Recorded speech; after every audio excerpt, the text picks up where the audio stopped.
Hey there, dance fam. Welcome to this week's episode of The Rest of the Story. I hope you love it. We're going to talk about arguably the most well-known, recognized, and acclaimed movie musical of all time, dispelling a couple of myths, giving you some anecdotes you probably do not know. My name is Daurey. I'm your host of Hey Dancer. I would love it if you took a moment to like and follow, subscribe, share, comment, rate, review. It all goes a long way. It's really appreciated. Okay, now let's get to this week's rest of the story.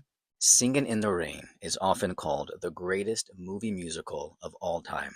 A film bursting with energy, humor, and some of the most dazzling dance numbers ever put on screen.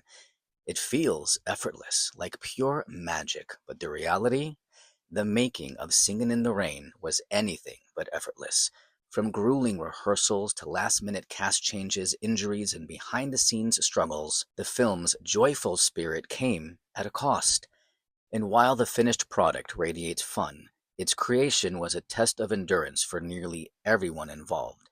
Take, for example, its most famous scene: a man alone, splashing through the streets, twirling an umbrella, a moment so iconic that even those who haven't seen the film recognize it. I was actually talking to my partner this morning about this scene, and he knows nothing about musicals and dance really, and I said, "Do you know the scene with Gene Kelly dancing in the rain?" And he was like, "Of course, who doesn't?" And he never even saw the movie. So that's my point. It's that iconic. It's the very essence of dance in film: grace, athleticism, and storytelling through movement. But behind the camera, Gene Kelly had a 103-degree fever when he filmed it. Can you believe it? The truth is, he didn't have to film it though, right? But Gene Kelly wasn't the type to delay work. His wife, Patricia Ward Kelly, later confirmed, "You have to remember, he's directing, choreographing, and starring in the picture, and so it is hard to have any downtime for someone of that magnitude. Occasionally, people would get sick, but you could often shoot around them or do other segments and things. But with Gene, he's it." Also, by the way, to be clear, the movie was co-directed and co-choreographed by Gene Kelly and Stanley Donen. Anyway, Gene Kelly, he pushed through. Under freezing water in a wool suit that grew heavier with every take, he delivered one of the most famous dance numbers in history. And that rain, it's often talked about that they added milk to make the droplets show up better on camera, but that is a myth. Totally false. The crew actually backlit the rain to catch the light. If Gene Kelly was the seasoned pro, Debbie Reynolds was the rookie. She was just 19 and had no formal training.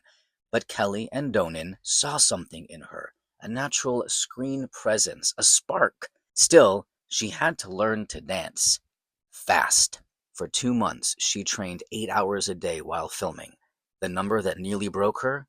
Good morning. It took 15 hours to shoot. By the end, her feet were bleeding. Years later, she admitted, "The two hardest things I ever did in my life are childbirth and singing in the rain." At one point, she was so overwhelmed, she hid under a piano, sobbing. Then a voice called out, "Who's that under the piano?" Who did that voice belong to? Fred Astaire. She told him, "It's too hard. How do you learn all this?" Astaire didn't offer words of comfort. Instead, he invited her to watch him rehearse. She sat by the door as he worked through steps, struggling, sweating, turning red. An hour later, he looked at her and said, "See? It never gets easier. This is the job. Now go learn it."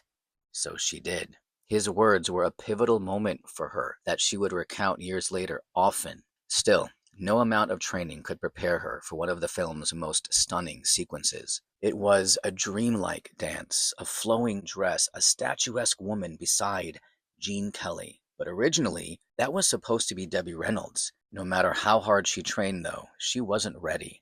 The choreography demanded a level of technique that months of crash course lessons just couldn't provide. So MGM made a decision.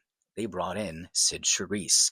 Charisse was already a seasoned dancer, ballet trained, poised, effortless. When she stepped onto the set, she owned it. On to Donald O'Connor's legendary Make 'em Laugh. This isn't just a dance routine, okay? It's a one-man stunt show. Pratfalls, backflips, violent crashes into props, running full speed into a brick wall, and that now famous trick, the run up the wall backflip. The story goes that O'Connor filmed the number in one exhausting day, then collapsed. Hospitalized from sheer exertion, he spent days recovering, some people say weeks, only to return and learn the footage had been overexposed. He had to do it all over again. IMDb, American Film Institute, Collider, Mental Floss, and endless sources online all currently repeat this version of the story. But then there's Donald O'Connor himself. Decades later, in an interview with Roger Ebert, he was asked if it was true that he had to redo the number after being hospitalized. His response? Yeah, they made that up. The problem? It's not entirely clear what part of the story he was dismissing. Did he mean the hospitalization never happened? That the entire retake story was fabricated?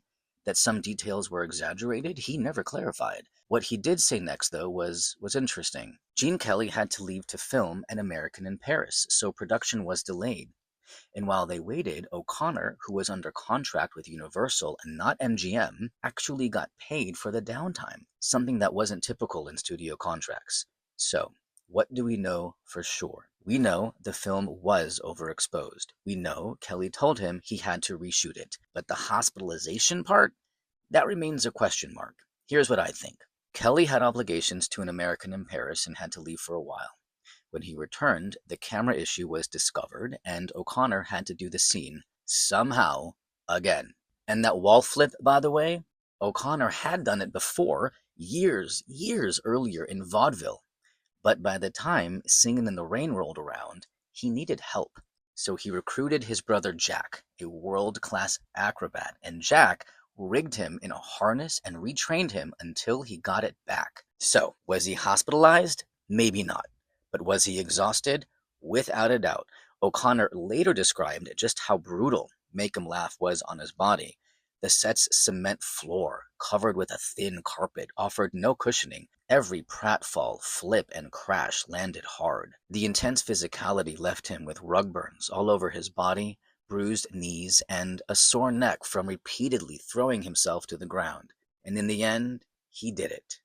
Twice. So, as you can see, for a film that radiates joy, its creation was anything but easy. A dancer with a fever, a teenager pushed to the limit, a comedian who worked himself to exhaustion. Yet, despite it all, Singin' in the Rain became the defining dance musical of its time. And according to the American Film Institute's list of the greatest movie musicals of all time, guess what spot Singin' in the Rain holds? That's right, number 1. And now you know the rest of the story. All right, another episode of the rest of the story down. What did you think? Did you learn new things about Singin' in the Rain, one of the greats of all time? I hope you did, and I hope it makes you appreciate the movie that much more the next time you watch it. I mean, my God, Gene Kelly having a fever like that. Oh, and you know what? I'm actually going to interject right now a quote from his widow. As many of you have heard me say many times, there's so much mythology surrounding the making of Gene's movies, particularly An American in Paris and Singin' in the Rain. So I always say, don't go to Wikipedia, don't go on IMDb, don't believe anything that's on the internet, just call me and go on Gene Kelly The Legacy on Facebook and I'll answer your questions. And this quote really illustrates so much of my struggle researching this episode and prior episodes too, because there's so much conflicting stuff online about just everything, and it's like, how do you know what is true? So I really try and dig deep here and bring to you the most accurate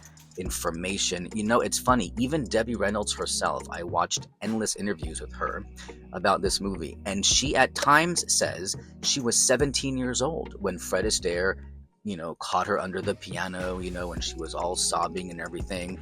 And then other trades and other interviews, she says she's 18 and other times 19. It's very, very confusing. But if you're going to look at the actual dates of when she was born and when this movie was rehearsed, she was 18, about to turn 19, and for sure 19 when it was filmed, unless she lied about her age even back then, because Hollywood, who knows? But this is an example for you how disorienting it can be trying to really cover the truth with endless conflicting information out there. It's like almost there's no way to know the real truth unless you were on set on any of these projects. I kid you not. Anyway, I had a great time learning more about Singin' in the Rain. I hope you did too, and I'll see you next time.